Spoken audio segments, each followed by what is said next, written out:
Colony లేవలేడు sir.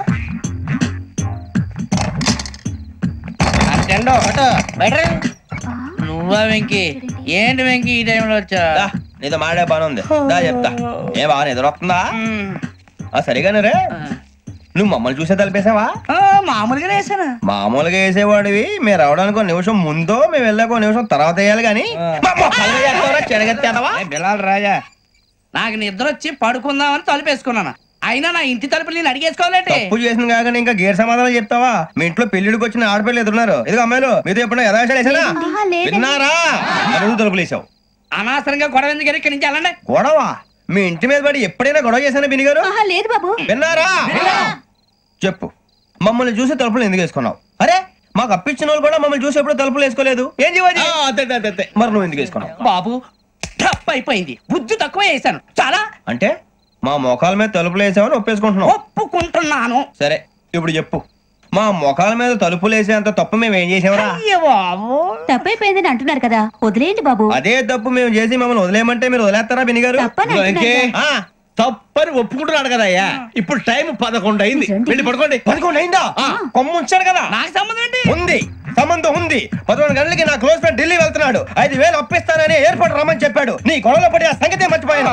ఇప్పుడు నాకు జరిగిన నష్టానికి భర్తీ ఎవరు చేస్తారు? మీరా మీరా మీరా?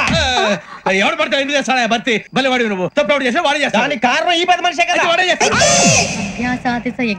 షడద్వాతీత రూపిణి అవ్యాజ కరుణామూర్తిరజ్ఞానాధ్వాంత దీపిక. బీరు రమ్ము కలుపుకూడదు, తలకే పట్టేసింది.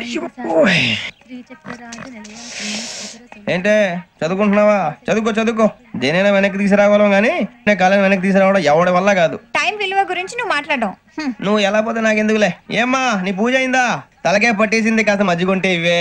మా నాయనే అందరూ పొద్దున్నే లేచి టీలు కాఫీలు అడుగుతుంటే నువ్వు మాత్రం మజ్జిగ అడుగుతున్నావురా. కాఫీలు టీలు తాగే స్టేజ్ వాడు ఎప్పుడో దాటిపోయాడు. రాత్రి తాగింది దిగాలంటే మజ్జిగే తాగాలి. నువ్వు తల దించుకోవడం ఎందుకురా? నీలాంటి యదవనగానందుకు నేనే దించుకోవాలి తల. రాత్రి సుబ్బారావు గారి ఇంటి మీద గొడవకి వెళ్ళేవంటగా. అలా చెప్పాడు మీకు? ఏ మళ్ళీ గొడవ కెడతావా?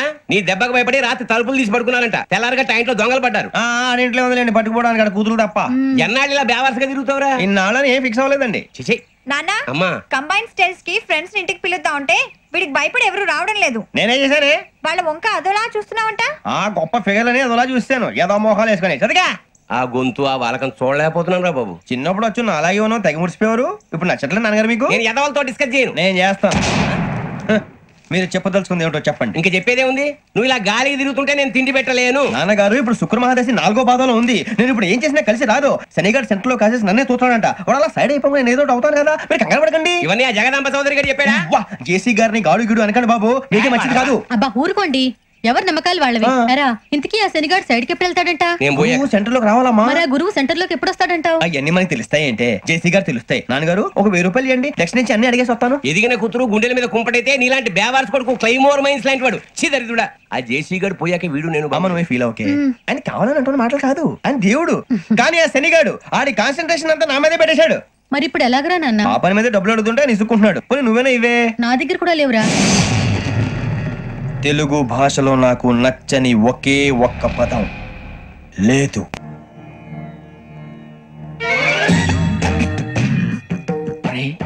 కళ్ళు మూసుకునే ఉన్నాడు, కొంపదీసి నిద్రపోతున్నాడేంటి? ధ్యానం.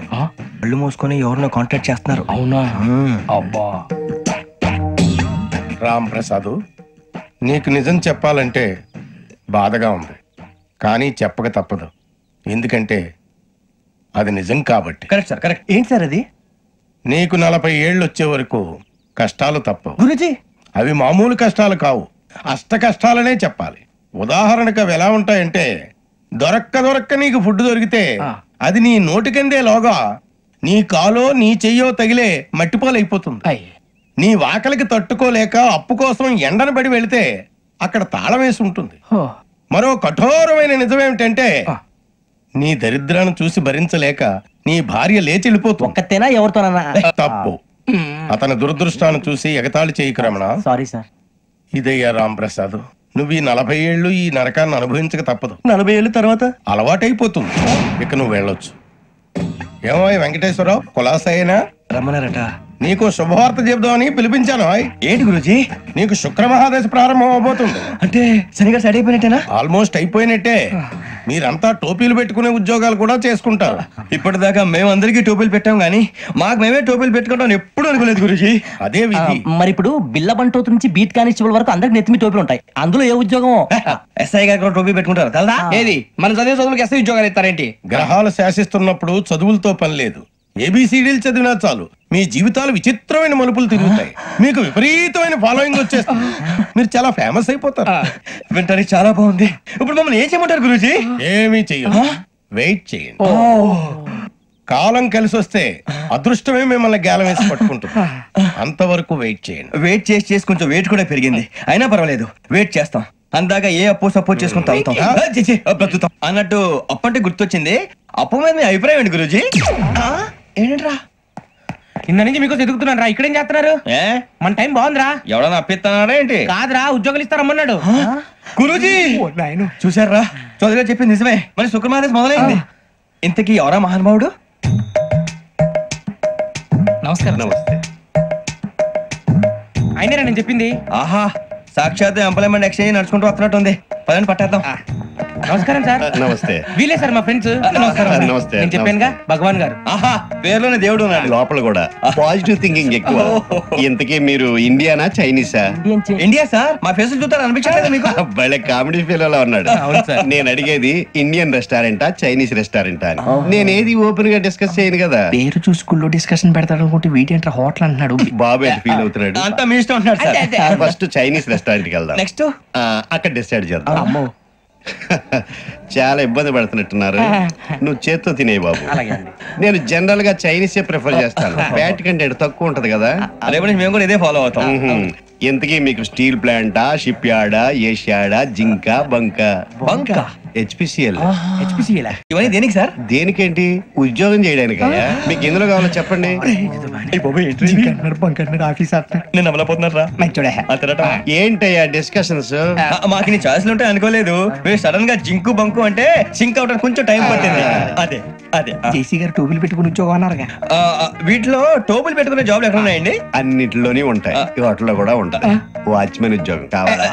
ఇంతకీ మీరు అనే జాబ్ ఏంటి సార్? నేను చెప్పేది టోపులు పెట్టుకునే ఉద్యోగం కాదు, టైల్ కట్టుకునే ఉద్యోగం. అది టైల్ కట్టుకోవటం మాకు రాదు. వాళ్ళు కడతారులే. ఇంతకీ మీకు జిఎం కావాలనా, ఏ జిఎం కావాలనా? అతను పిలుస్తున్నాడు చూడు బాబు. జిఎం అడిగితే ఎలా ఉంటుందంట? ఏజీఎం అంటే వెంటనే కొంచెం పెద్దదిగా ఉంది. ఏజీఎం ఇప్పించండి సార్. అనుకున్నాను నువ్వు ఇది అడుగుతావని. జిఎం అంటే జనరల్ మేనేజర్, ఏజిఎం అంటే అసిస్టెంట్ జనరల్ మేనేజర్. తూచండి, మాకు జిఎంఏ కావాలి సార్. అది సరే కానీ భగవాన్ జీ, ఈ ఉద్యోగాలకి టోపులు పెట్టుకుని వెళ్ళొచ్చా? నీ ఇష్టం వచ్చినట్టు వెళ్ళొచ్చమ్మా. అయితే నాకు జింక్లో నాకు స్టీల్ ప్లేట్ నాకు బంకులో గానీ కన్ఫ్యూజ్ చేయగానే ఆయన్ని అందరికీ ఒక చోట ఇప్పించండి సార్. కలిసి పని చేసుకుంటాం. జీతం ఎంతండి? 30,000 అంటే 40,000. వడ్డీ ఎంత? అప్పు కాదయ్యా, నీకు ఇచ్చే జీతం. అంటే తిరిగి ఒక్కలేదా? ఫ్రస్ట్రేషన్ లో ఉన్నట్టున్నాడు. అవునండి. నువ్వు ఇచ్చిన వాళ్ళు తీసుకోరు. మాకు అవసరం కూడా అదే. అంతేకాదు ప్రతి నెల గ్రాట్యుటీ, పిఎఫ్, సిఎఫ్. బియ్యం కూడా సార్? ఏ నువ్వు యాక్ చేస్తావా? భగవాన్ జీ, మీరు ఇదంతా ఎందుకు చేస్తున్నారు? ఊరికే మాత్రం కాదు. నేను మంచోడని చెప్పి నా కారు పెట్రోల్ లేకుండా వెళ్తుందా? వెళ్దాం. నేను ఇచ్చుకోవాల్సినవి ఉంటాయి కదా. కదా. ఇలా చూడు. అందుకని ఉద్యోగానికి వాళ్ళ ఆకారం తీసుకుంటా. మా గెటబుల్ చూసి మీరు అపార్థం చేసుకుంటున్నారు. మాకంత పొజిషన్ లేదండి బాబు. పోనీ నలుగురు కలిసి ఉద్యోగం చేసుకోవచ్చా? మీ దరిద్రం నాకు అర్థమైంది. థ్యాంక్స్. మీ నలుగురు కలిసి ఓ ₹1,00,000 ఇవ్వండి చాలు. నేను నమ్మనరా, డబ్బుల విషయంలో అసలు నమ్మను. నాన్నగారు మీరు అలా అంటాం భావ్యం కాదు. ఏదో జేసీ గారి సిఫార్సు వల్ల శని గారు సైడ్ అయ్యి శుక్రవారం మొదలైంది. ఉద్యోగం దానంతటి అదే వెతుకుంటూ వచ్చింది. అందుకని ఇంకేం కావాలో చెప్పండి. స్టీల్ ప్లాంట్ లో జిఎం అని పెద్ద పోస్ట్ అమ్మా. జీతం 30,000, నెల నెల ప్రమోషన్లు, సిఎఫ్లు, డిఎఫ్లు, పిఎఫ్లు, బిఎఫ్లు. ఇవన్నీ నువ్వు చదివిన చదువుకే? అబ్బాబే, దీనికి చదువుకి సంబంధం లేదండి. చెప్పాను కదా, శుక్ర మహాదశ. అది దాని పవర్ అనుకోండి, ఎఫెక్ట్ అనుకోండి. ఈ రోజుల్లో కూడా గ్రహాలు ఎట్లా nonsense? అబ్బా ఏంటండి వాడన్న ప్రతిదాన్ని ఇలా కొట్టి పడేస్తారు. చిన్నప్పటి నుంచి లక్షలు పోస్ట్ చదివించారు. అమ్మా నువ్వు లేని పోనీ పెట్టుకో. లక్షలు ఎక్కడైనా ఊరుకోరా, మాట వరుస కదాలే. ఒక 25,000 ఇస్తే వాడి జీవితం సెటిల్ అయిపోతుంది అంటున్నాడుగా. అంతగా ఆలోచిస్తారేంటండి? అమ్మా నాకు ఉద్యోగం రాగానే మీ అందరూ స్టీల్ ప్లాంట్ షిఫ్ట్ చేస్తే ఓకే? నువ్వు చెప్పేదంతా కరెక్టేనా? నాన్నగారు మీకు అంత అనుమానం అది ఇవ్వకండి. సర్లే, ఇప్పటికిప్పుడు అంత డబ్బు అంటే కష్టం గానీ నా కెనటిక్ హోండా అమ్మాలి. నాకు తెలుసు మీరు ఆ నిర్ణయం తీసుకుంటారని. అందుకే పార్టీని పట్టుకొచ్చాను. బయట వెయిటింగ్.